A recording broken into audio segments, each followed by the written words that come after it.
Okay, part one, chapter three. The chapter starts off with Winston. He's dreaming. He's dreaming with him and his mother, and they're on a sinking ship. He feels responsible for her disappearing. She disappeared like 20 years ago, and he believes she disappeared in what was basically a purge.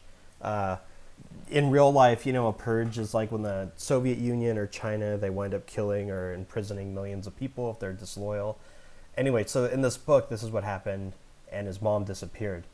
He then has another dream where he's in this place called the Golden Country, and then the dark haired girl from earlier, she shows up. She takes off all her clothes and she runs towards him, and this act of freedom annihilates the whole party. He wakes up with the word Shakespeare.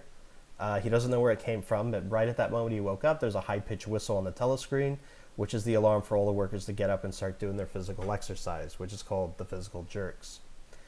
As he's exercising, he thinks about his childhood, and he doesn't remember much. There's no physical records, no photographs, no documents.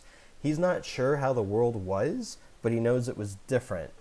Um, the fact that the past is based on someone's memory, that's all you have keeping your past together because there's no records.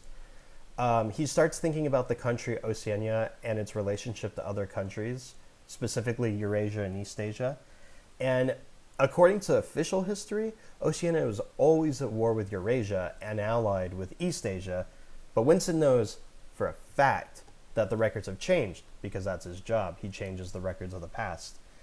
He remembers when he was a kid that nobody had even heard of Big Brother, the leader of this party, before 1960, so that was 24 years ago.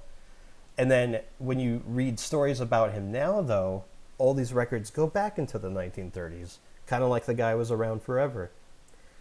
So as Winston's thinking about all this stuff, he hears a voice from the telescreen. It's the person making them do their exercises. She calls out his name, telling him to work harder because he's kind of slacking at it. So Winston starts sweating, and he keeps trying harder and harder to touch his toes, which he hates, and he winds up doing it.